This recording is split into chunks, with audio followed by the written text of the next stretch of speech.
Good morning, everyone. And a special good morning and welcome to all the visitors we have in the church, for all the godparents and grandparents and godchildren and grandchildren who are here on this special day that we celebrate. This past couple, 3 months, I've really enjoyed watching my children play basketball on the basketball team. And my son plays for the varsity for Shepherd Hill, and they have a really good team. And I've enjoyed going and watching all their games. But one of the things that I've learned, I knew from playing basketball, and I've remembered again watching his games. No matter how good a player is in basketball, no matter how good they are, they can be the best one out there. If they don't play well as a team, they're not always going to win. The Shepherd Hill basketball team had a lot of dreams and hopes for this season, and they still hope maybe to win districts. And they have a lot of very good players. When they play well as a team, they win. When they don't play well as a team, they lose. This is also the fact, I think of even individual sports. I have a niece and nephew who've played Division I collegiate tennis. And tennis seems like an individual sport. And yet, how individual is it? I know for my nephew and niece, they've had parents who've taught them and then trained them and supported them for many, many years. They've had coaches who've guided them and taught them. They've had other people who've challenged them and pushed them to higher heights.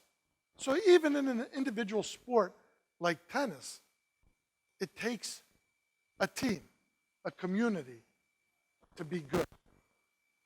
Well, this image of the athlete, and especially of the team, I think is very appropriate today when we celebrate Godparents and Grandparents Sunday.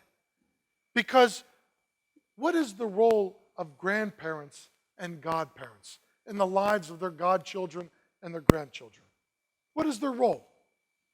For a godchild means someone who's been baptized in the church and who should have a goal in life to grow as a Christian, to journey throughout life in this Christian journey, and to end up in the kingdom of heaven.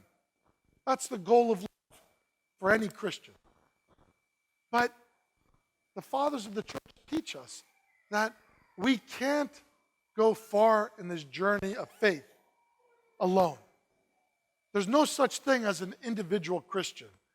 Christianity only makes sense in community, when we have a team that we're journeying with.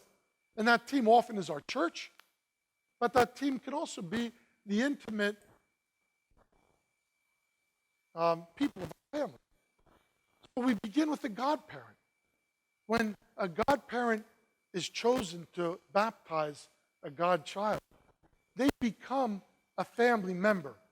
Whether they're blood family or not, they become a family member. And their main role is to help the parents raise the child to follow Jesus Christ and to become a faithful Christian.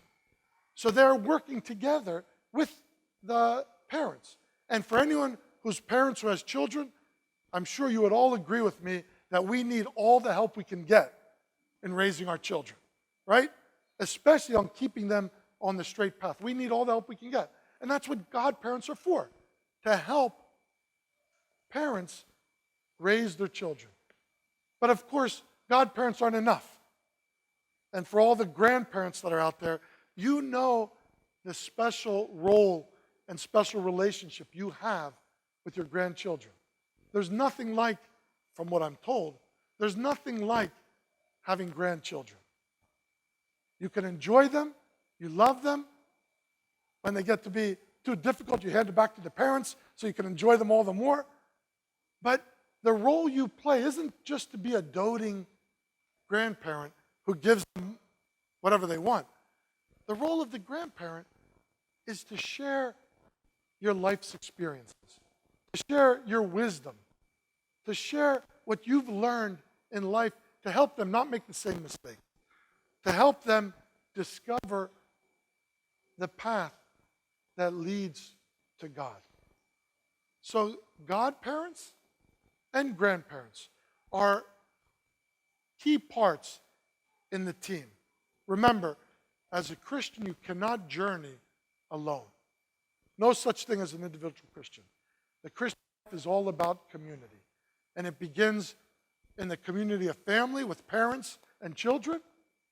It grows when the parents select godparents. It includes, of course, the grandparents, along with the uncles and aunts and all the cousins and all the extended family. It includes the team of the church, this church here. How we have to watch out for one another and help one another. And then, of course, it can even expand outside this church. But let us remember that image of the team. And if we want to reach our goals, the greatest goal being walking with God, living with God, experiencing the kingdom of God here and now, as well as in the future, we can only achieve that as a team. So I want to thank all the godparents and all the grandparents who are here today, honoring your godchildren and your grandchildren. And I want to call up two of our young people, two of our teenagers, to come up, and they are going to share two beautiful poems written about godparents and grandparents. And these poems were written by my brother, who happens to be in the church, and so it's nice to have him here as they read these poems. Our grandparents, persons of great wisdom, from a life of many years, who have experienced turmoil and peace and overcome youth's fears. The ones who take the time to listen to your story and recognize the best in you and hold you up to glory, not hesitant to counsel you when you have gone astray, or embrace and comfort you when your actions lead them to pray. They understand your vices and protect you from that shame when your life presents adversity and temptations that are insane. They share with you their true feelings and express their ultimate delight when you use your talents and time to do good for all to reunite. They are loyal to a faith which has lasted for 2,000 years, knowing it will bring you joy in life and avoid immortal tears. Oh, what a blessing to have such people in your church. They encourage true salvation and a future heavenly perch. The Godparent, a mentor who originates from the one above, whose body and spirit encompass true agape love, a witness to your entry into the Holy Church, who stands for you at baptism and throughout your time on earth, a person who helps teach you from right from wrong and prevents you from being pressured from the throng, your conscience to help you discern true knowledge from the Lord, and to give you substance and peace to protect you from discord. A godparent always has your back, and his prayers all help keep you on the proper track.